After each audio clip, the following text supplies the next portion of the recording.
Assalamualaikum warahmatullahi wabarakatuh. Selamat sore mahasiswa-mahasiswi yang saya sayangi dan banggakan. Ketemu lagi dengan saya Dr. Esmi Ramandasari Saragi SMH, mata kuliah Hukum Kesehatan. Jadi silahkan ditonton video ini karena nanti akan saya berikan pertanyaan terkait apa yang telah saya sampaikan. Oke, kita membahas mengenai jenis-jenis rumah sakit. Jadi ada rumah sakit umum, jadi melayani hampir seluruh penyakit umum dan biasanya memiliki institusi perawatan darurat yang siaga 24 jam. Ada ruang gawat daruratnya untuk mengatasi bahaya dalam waktu secepatnya dan memberikan pertolongan pertama. Kemudian rumah sakit terspesialisasi. Jadi jenis ini mencakup trauma center, rumah sakit anak, rumah sakit manular, atau rumah sakit yang melayani kepentingan khusus seperti psikiatri hospital, penyakit pernapasan dan lain-lain sebagainya. Ya. Lalu ada rumah sakit penelitian dan pendidikan, adalah rumah sakit yang terkait dengan kegiatan penelitian dan pendidikan di Fakultas Kedokteran pada suatu universitas atau lembaga pendidikan tinggi. Biasanya rumah sakit ini dipakai untuk pelatihan dokter-dokter muda, uji coba berbagai macam obat atau teknik pengobatan baru. Rumah sakit ini diselenggarakan oleh pihak universitas, perguruan tinggi sebagai salah satu wujud pengabdian masyarakat atau terdama perguruan tinggi. Ya. Lalu ada rumah sakit lembaga atau perusahaan.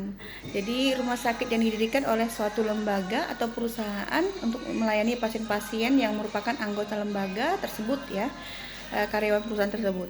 Alasan pendirian bisa karena penyakit yang berkaitan dengan kegiatan lembaga tersebut, atau misalnya rumah sakit militer contohnya. Lalu ada klinik. Ini klinik namanya fasilitas medis yang lebih kecil, ya, yang hanya melayani keluhan tertentu. Biasanya dijalankan oleh lembaga swadaya masyarakat atau dokter-dokter yang ingin menjalankan praktik pribadi. Jadi klinik biasanya hanya menerima rawat jalan, ya. Bentuknya bisa pula berupa kumpulan klinik yang disebut poliklinik, ya, poliklinik. Kemudian ada rumah sakit jiwa. Adalah tempat merawat orang sakit jiwa, ya. Biasanya pasien diberi obat penenang dan diberi aktivitas sehari-hari seperti olahraga, membaca, dan rekreasi.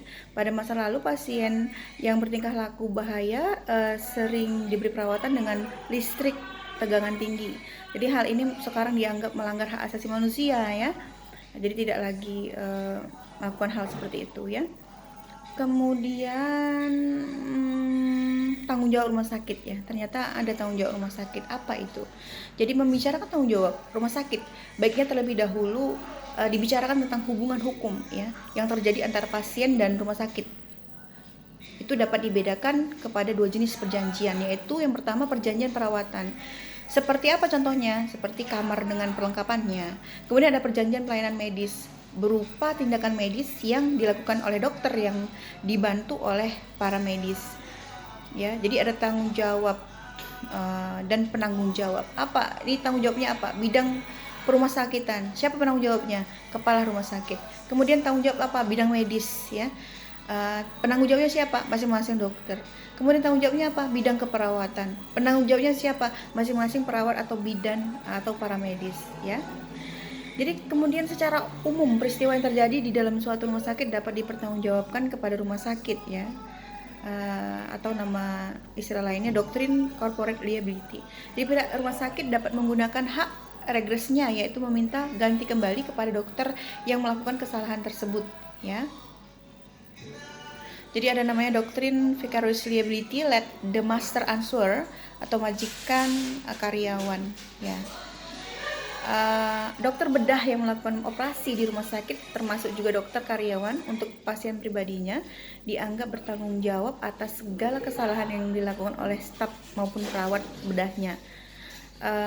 Sebab dalam hal sedemikian perawat tersebut yang merupakan karyawan rumah sakit tersebut dianggap telah dipinjamkan kepada sang dokter, sehingga kesalahan yang dilakukan oleh staf maupun perawat beralih kepada sang dokter, ya, atau istilahnya doktrin captain of the ship. Tetapi dalam hal apabila di kamar bedah tersebut bekerja suatu tim, yakni ada beberapa ahli, ya,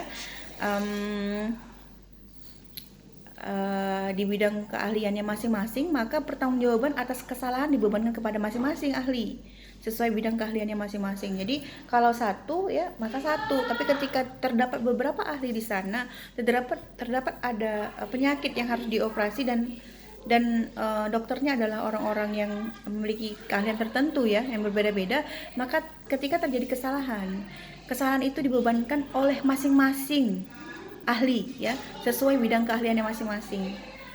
Itu contohnya ya. Kemudian selain tanggung jawab, kita ternyata ada juga hak. Ternyata rumah sakit juga punya hak selain dia punya tanggung jawab. Apa itu? Yaitu membuat peraturan rumah sakit ya, hospital by law ya. Mensyaratkan pasien harus mentaati segala peraturan rumah sakit, kemudian mensyaratkan bahwa pasien harus mentaati segala instruksi yang diberikan dokter kepadanya, lalu memilih serta menyeleksi tenaga dokter yang akan dipekerjakan pada rumah sakit. Ini namanya doktrin berhubungan majikan dan karyawan. Jadi kalau kita bahas mengenai pasien harus mentaati segala instruksi yang diberikan dokter kepadanya. Jadi ketika dokter mengatakan bahwa tidak boleh makan ini gitu ya, jenis-jenisnya sudah disebutkan, diharapkan pasiennya juga ikut gitu. Jangan melanggar aturan yang sudah disampaikan oleh dokter, karena ketika nanti dilanggarnya aturan itu, dia makan hal yang tidak dibolehkan oleh dokter, kambuh lagi penyakitnya, terpicu lagi penyakitnya, itu kan nanti jadi efeknya berbahaya untuk dirinya sendiri ya. Iya, kalau pasien itu menyadari kesalahannya. Yang kita khawatirkan pasien itu malah menyalahkan dokternya, padahal pasien itu sendiri yang tidak bisa diajak mengikuti instruksi yang disampaikan oleh dokter tadi. Kemudian menuntut pihak-pihak yang melakukan prestasi baik yang dilakukan oleh pasien. Jadi seperti tidak melakukan pembayaran maupun oleh pihak ketiga, ya. Oke.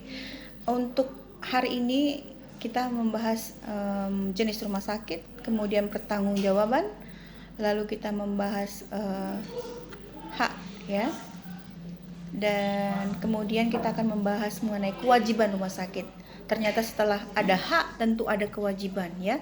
Sebagai institusi pelayanan kesehatan, hak dan kewajiban rumah sakit telah ditentukan dan diatur oleh peraturan perundang-undangan ya. Bahkan untuk lebih mengefektifkan peranan rumah sakit dalam mencapai tujuannya, pada tanggal 11 April 1978 di Jakarta telah didirikan sebuah organisasi yang disebut Perhimpunan Rumah Sakit Seluruh Indonesia, yang disingkat dengan PERSI ya. Perhimpunan Rumah Sakit Seluruh Indonesia.